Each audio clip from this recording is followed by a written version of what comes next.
मानना तभी ही गुरु हो सकता है जब उसमें बताए हुए किसी भी एक अक्षर पर हम चल पाए, किसी भी एक अक्षर पर।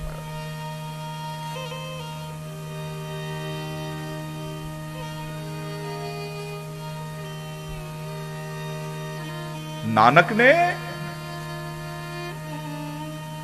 अगर हम सुखमनी देखें जिसको आप पढ़ते हो, मैं इसीलिए आपको वो उन चीजों को मैं सिमरण करवाना चाहता हूं।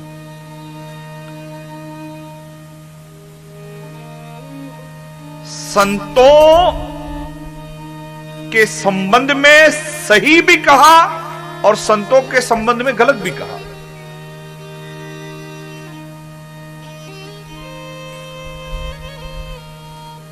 नानक संत संग निंदक भी तरे।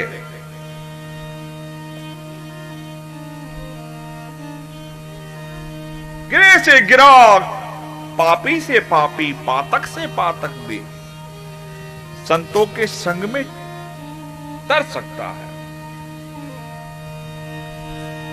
वही नानक ने फिर कहा कि संत कौन है, किसे आप संत कहते हो?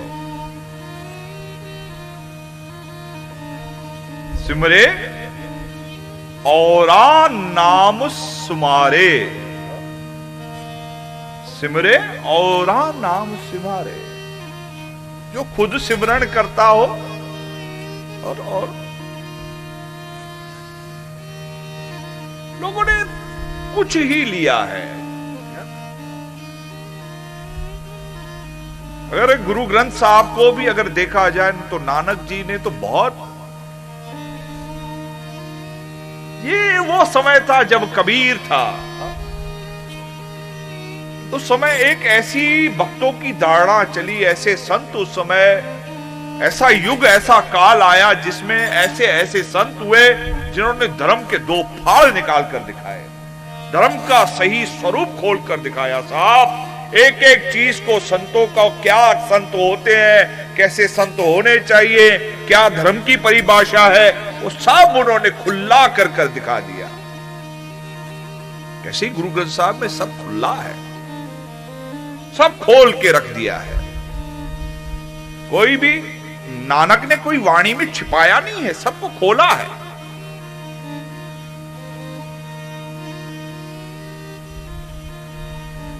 कहीं से भी आप ले लो, मैं कहीं से भी लो, मैं, मेरे पास ज्यादा समय नहीं कि मैं उस विषय में ज्यादा कह पाऊं, लेकिन आप कहीं से भी ले लो।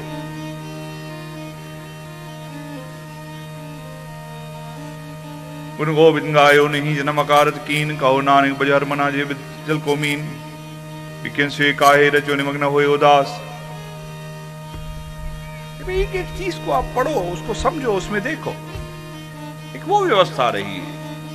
कबीर भी खुला कहता, कबीर के संग नानक भी खुला कहते, एक तरफ से कबीर चल रहे थे, एक तरफ से नानक चल रहे थे।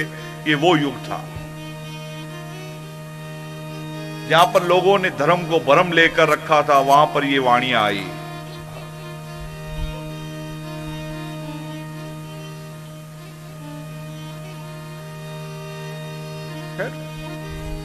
ये समझाने के लिए मैं आपको बात कहता हूं।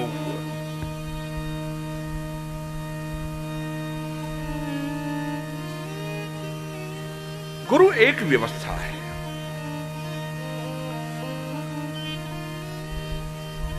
तभी तो दत्तात्रेय महाराज ने, दत्तात्रेय महाराज की 24 गुरु, मधुमक्खी। गुरु क्या मधुमक्खी हो सकती है? मधुमक्खी गुरु? बोले हाँ मेरी गुरु है। बोले साहब क्या बात करते हो, मधुमक्खी आपकी गुरु? बोले मधुमक्खी पहचानती है, फूल में रस दिखाई नहीं देता, लेकिन वो फूल में से भी रस ढूंढ लेती है और उस रस को लेकर शहद के रूप में उसका संचय करती है, और संचय भी ऐसा करती है कि खुद कभी भी शहद लेती नहीं और औरों को वो शहद बांटती है। इसीलिए मैंने मधुमक्खी को गुरु माना। कितनी बड़ी प्रक्रिया हो गई कि फूल में रस ढूंढो, अब गुलाब है कि जसवंती है कि लिली है कि क्या है, हर फूल में से उपयुक्त रस निकालो, उस रस को फिर परिवर्तित करो परिश्रम करके, उसमें से शहद बनाओ। फूल में तो रस है। आपको फूल ऐसे निचोड़ कर देवे आवे, वो नहीं आएगा, आपको कड़वा लगेगा। ऐसे फूल को अगर पीसा जाए और पीस कर उसका रस निकाला जाए तो वो शायद कड़वा लगेगा। और मधुमक्खी वो कड़वे का प्रयत्न करके उसको इतना मीठा बना लेती है कि शहद जहां से भी जिस रूप में लो वो मीठी ही होगी, वो मीठी होगी। मेरा कर्म ऐसा हो कि किसी कड़वी चीज को भी संसार के लिए मीठा बनाकर देवे, ये मैंने मधुमक्खी से सीखा। ये व्यवस्था है। मैं इसीलिए बोल रहा हूं गुरु व्यवस्था है, गुरु नाम नहीं है। उन्होंने मधुमक्खी की उस क्रिया, उस मधुमक्खी के उस व्यवस्था को गुरु किया।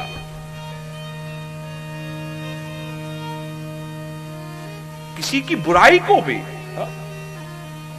कबूतर को गुरु किया। पूछा कबूतर में क्या देख लिया? बोले कबूतर में एक बुराई है जिससे मुझे शिक्षा आ गई। क्या हुआ? बोले एक मारी ने, चिड़िया मार ने जाल बिछाया। कबूतर और कबूतरी उसके बच्चे थे, बच्चे उड़े, दाना देखा, दाने के चक्कर में जाल में फंस गए।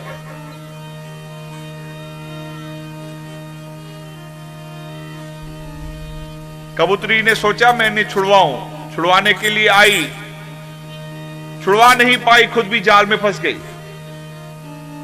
कबूतर ने देखा कि जब मेरा परिवार ही फंस गया है तो मैं जीकर क्या करूंगा, उसने भी अपने आप को जाल में दे दिया।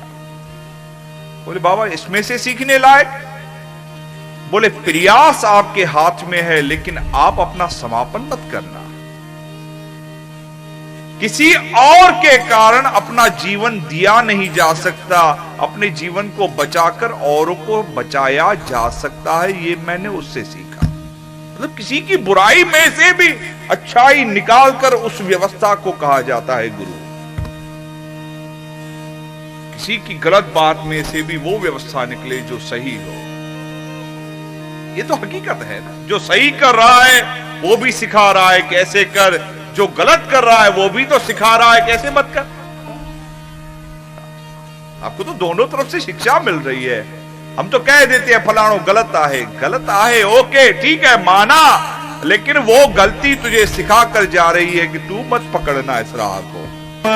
हरि को ननिहारो, गुरु के हरि को ननिहारो। कौन राम मैं नहीं जानता।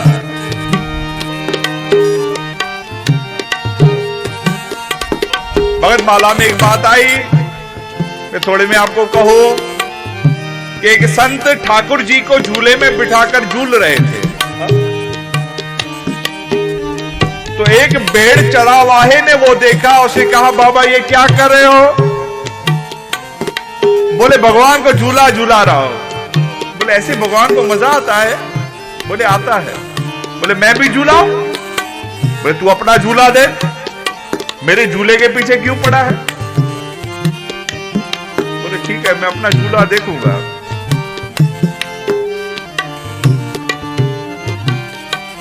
अभी उस भेड़ चरावाहे को कहां से झूला मिले? अब झूला ऐसा होता है कि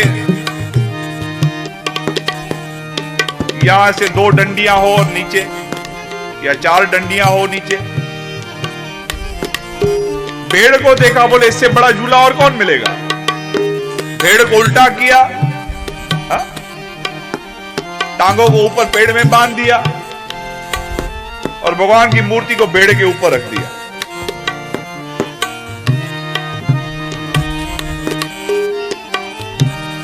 चालू झूला। और भेड़ परेशान, भेड़ को उल्टा लटका दिया तो चालू। वो रोती रहे और ये कहे चुप, मुझे ठाकुर को झूला झूलाना है, मारो ठाकुर झूले।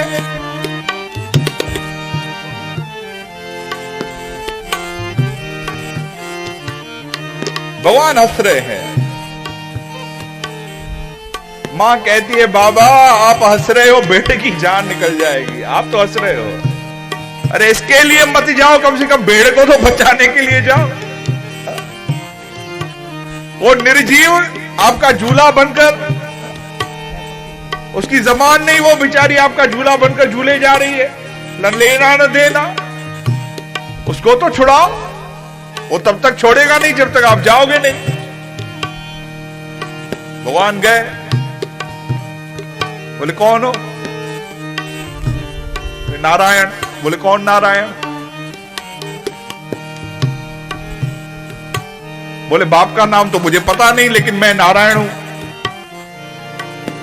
बोले बिना बाप का कौन नारायण होता है? आज तो देखे हैं, आज तक जो देखे नारायण वल्द सत्यनारायण, ये तो सुना है कि फलाना नारायण फलाने का बेटा, लेकिन तू कौन सा नारायण आया जो उसका बाप ही नहीं? बोले रहता कहां? बोले वैंकुटवासी। बोले वैंकुटवासी वापस नहीं आते, तो तू कहां से आया?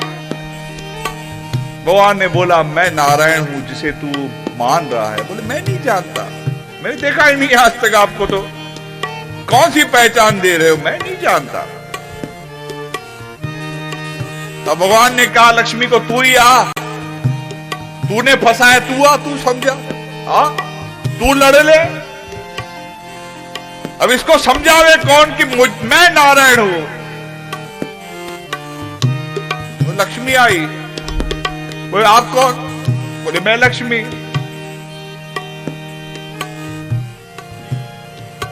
लक्ष्मी कौन? मैं इनकी पत्नी। बोले जब मैं इनको ही नहीं जानता तो आपको कैसे जानूं? बोले आखिर बता तू जानेगा कैसे? हाँ बोले एक बात है, मैंने देखा नहीं है आपको, जिसने मुझे आपको देखने के लिए बोला था उसको पूछ के आता हूं। उन्होंने कहा कि आप नारायण हो तो मंजूर है, नहीं तो मैं आपको जानू ही नहीं। बोले जा भला उसको लेके आ, उससे पूछ। बोले तू भाग जाएगा तब तक। भगत माला कहती है नारायण और लक्ष्मी को पेड़ से बांधा है, दोनों को बांधा है, उसको लाए हैं। देख ये नारायण है क्या? बोले हाँ। अरे भगवान को बांधा है तूने? बोले मुझे क्या पता भगवान क्या होता है, तूने बोला तो मैंने किया, अब तू मेरे लिए तो तू ही भगवान है, क्योंकि तूने ये मार्ग बताया, तो मैं इस भगवान को जानता ही। ये व्यवस्था है, गुरु व्यवस्था ऐसी है। हरि ने मोसो आप छिपायो,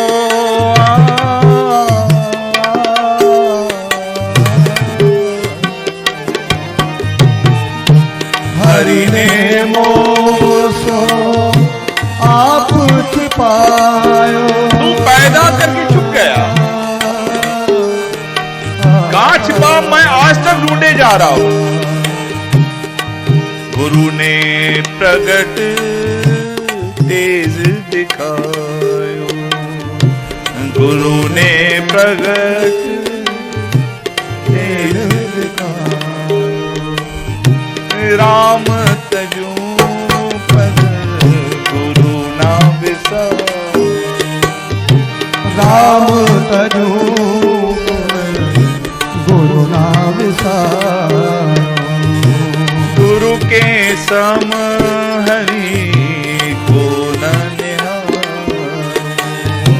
गुरु के सम हरि को न निहारो। चरण दास पर तन मन वारू,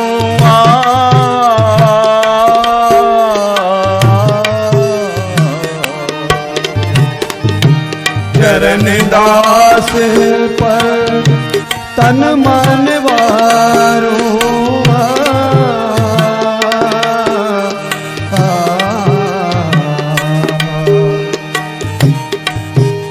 साईं तुलराम जी बहुत छोटे थे।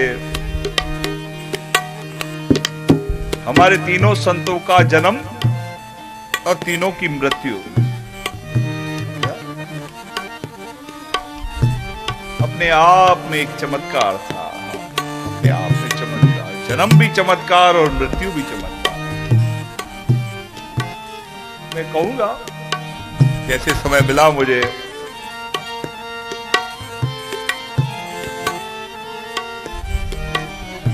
साईं अटलराम जी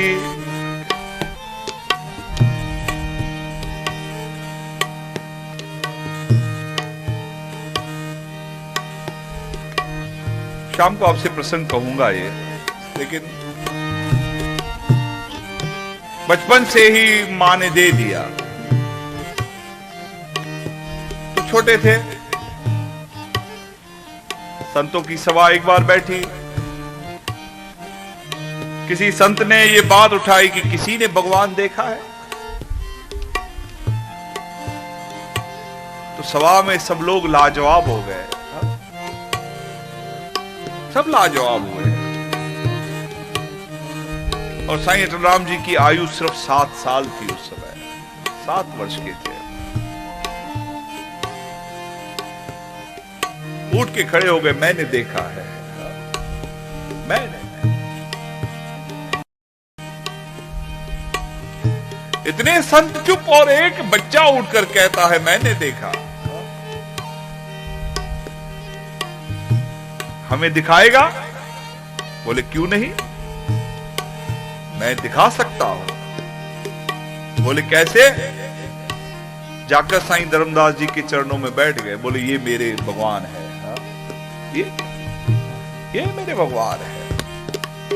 बोले ऐसे कैसे बोल सकता है? बोले गुरु से बढ़कर भगवान और कौन हो सकता है, कौन हो सकता है? चरण दास पर तन मन वारू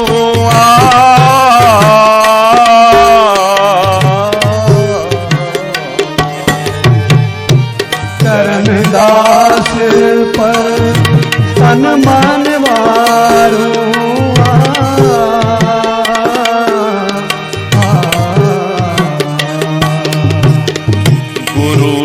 तजू हरि को तज डारू, गुरु ना तजू हरि को तज डारू। राम पर गुरु ना विसारू, राम तजू पर गुरु ना विसारू। राम तजू पर गुरु ना विसारू, राम तजू पर गुरु ना विसारू।